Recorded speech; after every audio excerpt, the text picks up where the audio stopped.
it's a Saturday night. It's Daryl Sutter.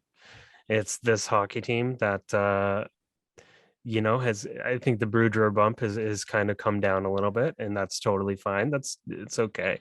JT Miller had his heckle game, like his game where he comes off a hat trick, but then now it's like he's just gonna try and deke between three fucking players, and then he gets perhaps a penalty on Elias Lindholm on that play, but he like just says, "Oh fuck it," and he just skates to the bench on a fucking 3-on-2. But yeah, so there's that, and that was Fresh, a little demoralizing. Yeah, but we missed most of the game, but we saw the only thing people are talking about. Like, this was essentially somewhat of a goaltender duel, but the only play and the only soundbite people are talking about is JT Miller just kind of giving up, just shoulder shrugging away to the bench. And we've seen this before, though. He does it every he does it, maybe not to this level, but like every game he does that in some form or way, where he's like, oh fuck this shit, and he just goes to the bench. Let me ask you this, what's your favorite, come on JT Miller, what are you doing? Are you an offensive zone giveaway kind of fan, or are you a give up and just go to the bench type of fan? Oh, my favorite, my favorite one was the one in Toronto where Holtby gives him the stare down. Yeah. Like that one to me, like that was Braden. If I like, that is the thing that I remember Braden Holtby for in his tenure in Vancouver. It wasn't the Turtles. It wasn't that one insane save he had. It was him just like looking at JT Miller and encapsulating all of Canucks fandom, where we were like, what the fuck? Like, what were you doing? He couldn't believe it. He's like, what? Rash, like we've heard it from Torts and from AV, who both have coached. Well, maybe it was just AV. Forget about Torts. I think it was just we heard from it AV when they were playing the Rangers or the Flyers or whoever were playing the Canucks, and they asked him about coaching JT Miller in New York, and like he kind of marveled at what a complete player he's turned into, because he's like, when I was coaching him, he talked a lot, he didn't listen, he wasn't the most moldable of players, and like we see for the most part that he has really revolutionized his game, or just like turned things around, and you're getting the most out of him, but you still see those cracks, those flashes of just like, oh, this is fucking stupid.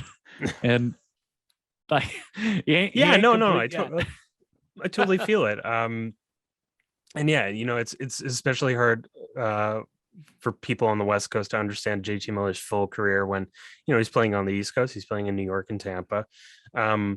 But this has kind of been a slight gripe of JT Miller, where it's like immensely talented, and when he's on, he just has these flashes of like, man, I don't want to bring it up, but like, what'd be really funny, Ryan, is if JT Miller was like a player of color and he pulled that kind of shit off. Oh my God. Like you wouldn't, like, that would be like, can't have that in the room. You'd have Don Cherry fucking like freedom rally level bullshit where he's getting on top of his lawnmower.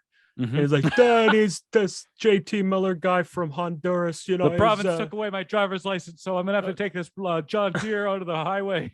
My wife says I can't do it, but I'm gonna tell her, hey, out of way. Let's go. Let's go. But you are completely right, because in this market we have radio hosts, TV hosts just dissecting his body language, and like JT Miller, if hell, you could have 18,000 people in Rogers Arena, or it could be a tarp game, you'll still hear Miller by the condenser mics by the blue line just dropping the loudest, angriest F-bombs you'd ever seen.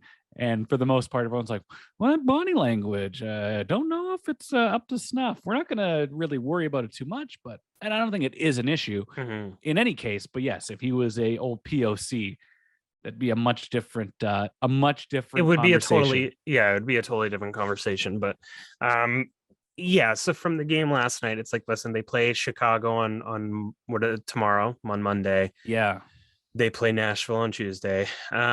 I feel like it might be reaching a point where yeah, like you're definitely hearing all these rumbles with Elliot Friedman and kind of reports coming out from Frank Saravelli on asking prices and whatever. Yeah, they're kind of gearing up to see what's out there, and the assets are out here and everything for them to move. The thing I'm just really curious about is I'm not sure if these moves are particularly going to be used to bring back assets as they are to alleviate cap issues on their squad and on their team. Like if they like Conor Garland, let's just take Conor Garland for example.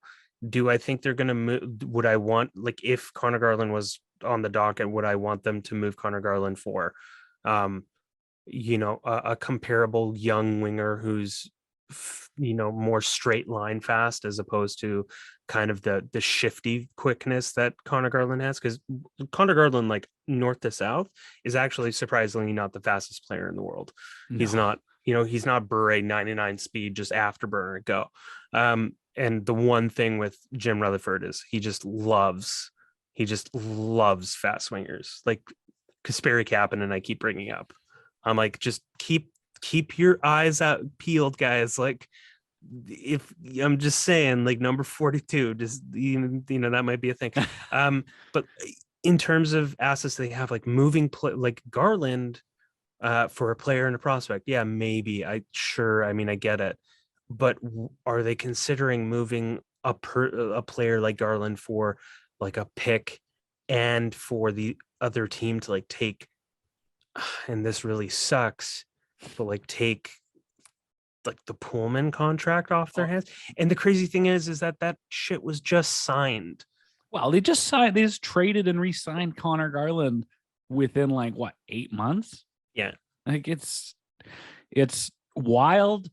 It's, you look at it like it's wild that they're looking at changing the look of this team so quickly after these deals are done. But then you also look at how ass backwards the decision making was last summer, Jimbo's last hurrah in Vancouver, where yeah, we can sit and dwell, and we should, that you didn't have to trade for OEL, you could have sat out these remaining bad contracts and be fine, but now you got this, you gave up picks. And the Garland, for the most part, I'm not the biggest Conor Garland fan. He's got a motor on him. He's not the fastest skater. He can do his loop de loops in when he's got a man on him in the offensive zone, and he's quite smart with the puck. But yeah, it's a bit of a limited type of player. But Well, I I think in terms of Conor Garland, like, listen, you're getting really great 5-on-5 play. You're getting someone that is going to be 26 in March, cost controlled on a really great contract. yeah I just think that you're going, like, you're right. The wording was very specific, where there's a difference between them shopping players like Garland or yeah Pearson or Horvat, whatever. There's a difference between that and like, if someone calls you and you answer the phone and you're listening in, that's justification for the report of them being like they're taking calls or they're humoring or whatever. I think they're seeing the full lay of the land. I think they're seeing everything in front of them, and just seeing what the best way to move forward really is. Now, um, yeah, I just the craziest thing is just trying, like, no one is able to predict which way they're going to go.